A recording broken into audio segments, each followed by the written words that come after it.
আপনার কাছে যে থাকতে চায় তাকে সবসময় ভালোবাসা দিয়ে আগলিয়ে রাখবেন, আর যে আপনার কাছ থেকে দূরে থাকবে তাকে আরো দূরে সরিয়ে রাখবেন। কারণ যে থাকার সে সবকিছুই মেনে নিয়ে থাকবে, আর যে চলে যাওয়ার তাকে যত আপনি ভালোবাসায় দেন না কেন, যে যাওয়ার সে যাবেই। হ্যালো এভরিওয়ান, আসসালামু আলাইকুম। আশা করছি সবাই ভালো আছেন, যে যেখানে আছেন। আমরাও ভালো আছি আলহামদুলিল্লাহ। আমি জুবাইদাস ব্লগিং এর জুবাইদা সবাইকে ওয়েলকাম করছি নতুন দিনে নতুন আরো একটি ব্লগ ভিডিওতে। আশা রাখছি বরাবরের মতো আজকের ভিডিও ভালো লাগবে সবার কাছে। ভালো লাগলে সবার কাছে একটা রিকোয়েস্ট থাকবে যে আমার ভিডিওতে একটা লাইক দিয়ে দিবেন, আর ভালোবাসা দিয়ে পুরো ভিডিও জুড়ে আমার সাথেই থেকে যাবেন। যারা চ্যানেলটি সাবস্ক্রাইব করেননি তারা চ্যানেলটি সাবস্ক্রাইব করে আমার সাথেই থেকে যাবেন, আমাকে সামনের দিকে এগিয়ে নিয়ে যেতে সাহায্য করবেন। আজকে সকালে নাস্তা করে রান্না বান্না করে আমি একটু বাজারে গিয়েছিলাম। বাজার থেকে কি কি নিয়ে এসেছি সেগুলো শেয়ার করছি, তবে মাছ মাংসের বাজারটা শেয়ার করার কথা ভুলে গিয়েছি,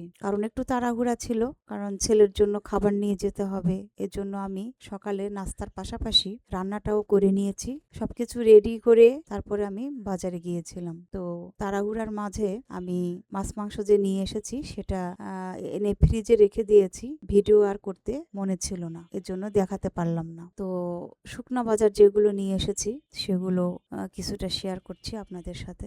অনেক শখ করে একটা ফলের ঝুড়ি নিয়েছি, যদিও আমার একটা ফলের ঝুড়ি আছে আর এটা পছন্দ হয়ে গিয়েছে তাই নিয়ে এসেছি। বলবেন তো আমার ফলের ঝুড়িটা কেমন হয়েছে? এটা আমি RFL বেস্ট বাই থেকে নিয়েছি। খুবই পছন্দ হয়েছিল আর ছেড়ে আসতে মন চাচ্ছিল না, এজন্য নিয়ে এসেছি। আমার তো খুবই পছন্দ, এজন্যই আমি নিয়েছি পছন্দ করে। আপনাদের কতটা ভালো লেগেছে প্লিজ আমাকে একটু কমেন্টে জানাবেন। তো কিছু কিছু বাজার নিয়ে এসেছি, যেমন ঘি নিয়ে এসেছি ছোট্ট একটা, কারণ এখান থেকে আমরা সাধারণত ঘি কিনি না। তো নিলাম ওনার কথা বিশ্বাস করে, দেখা যাক যদি ভালো হয় তাহলে 1 কেজি নিয়ে আসবো। আপাতত এটা খেয়ে দেখি কেমন লাগছে।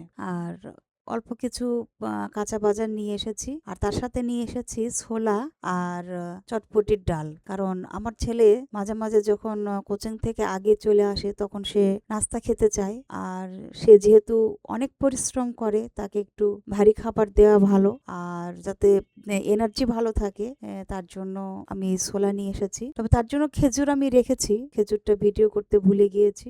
খেজুরও নিয়ে এসেছি, যেসব খেলে তার এনার্জি থাকবে, এনার্জি বাড়বে, সেগুলোই আমি নিয়ে এসেছি। আর এই চটপটি ডালটা নিয়ে এসেছি কারণ সে ফুচকা চটপটি খুব পছন্দ করে, এই কারণে। তো মাঝে মাঝে একটু ঝালের জিনিস খেলে ভালো লাগে, এই আর কি। তো এভাবে বেঁধে রেখে দিচ্ছি, কারণ এগুলো একবারই আমি ভেজিয়ে কিছুটা রান্না করব আর কিছুটা ডিপ ফ্রিজে রেখে দেব, যাতে পরবর্তীতে খুব সহজে বের করে আমি তাকে দিতে পারি, এই জন্য। তো এই বক্সের মধ্যে তো আরো জিনিস দেখালাম, এই হচ্ছে অবস্থা। আর এই যে আমার একটা স্পেশাল পাতিল, এখানে আমি সব সময় ডিম ভিজিয়ে রাখি। আমার কিছু কিছু জিনিস আছে যেগুলো একদমই আলাদা, যেমন ডিম ভেজানো পাতিল, ডিম সিদ্ধ করার পাতিল, এগুলো সম্পূর্ণ কিন্তু আলাদা। এখানে আমি আর অন্য কিছু করি না, কারণ এই জিনিসটা আমার একদম ভালো লাগে না ডিমের ব্যাপারে। তো এটাতে শুধু আমি পানি দিয়ে ভিজিয়ে রাখি ডিমগুলো, আর পরিষ্কার করে একটা ঝুড়ির মধ্যে রাখি। যখন শুকিয়ে যায় তখন আমি কিছুটা ফ্রিজে রাখি, আর যে ডিমের যে একটা ডিম রাখার যে একটা মানে র‍্যাক আছে আমার, সেখানেও কিছুটা রাখি। এই হচ্ছে অবস্থা। আর এখন তো শীতকাল, ডিম বেশ কয়েকদিনই কিন্তু বাহিরে রাখা যায়, সমস্যা হয় না। তো যে আমি কিছুটা ফ্রিজে রাখি আর কিছুটা বাহিরে রাখি। তো এগুলোই হচ্ছে টুকিটাকি আমার বাজার। আর আজকে বাজারে গিয়েছিলাম আরো একটা কারণে, সেটা হচ্ছে আজকে সকাল 9টার থেকে দুপুর 4টা মানে বিকেল 4টা পর্যন্ত কারেন্ট থাকবে না। একে তো গ্যাস থাকে না, তারপরে যদি কারেন্ট না থাকে তাহলে তো আমি রান্না করতে পারবো না। আর ছেলের জন্য যেহেতু খাবার নিয়ে যেতে হবে, সেহেতু তো আমার রান্নাটা আগে কমপ্লিট অবশ্যই করতে হবে। এই কারণে আমি একদম মানে ইনস্ট্যান্ট যেভাবে যেভাবে রান্না করা দরকার, খুব দ্রুত আমি রান্না করে নিয়েছি। এই হচ্ছে অবস্থা। আর চারিদিকে জানালা লাগানো, যদিও আমি রান্নাঘরে লাইট দিয়েছি তারপরেও খুবই মানে অন্ধকার আসছে। পরবর্তীতে ভাবলাম যে আসলে শীত অনেকটাই কমে গিয়েছে, জানালাগুলো খুলে দিই। তো এই সাইডে অবশ্য জানালা খুলে দিলে আলো আসে, অনেকটাই সুন্দর দেখা যায়। আর রান্নাঘরে একটু অন্ধকার দেখা যায় সব সময়, লাইট দিলেও দেখা যায় অন্ধকার, আবার জানালা খুললেও অন্ধকারই দেখা যায়। পর্যাপ্ত পরিমাণে আলো আমার রান্নাঘরে নেই, একটু মানে রান্না যেদিকে করি সেই সাইডটা একটু অন্ধকার এই জন্য।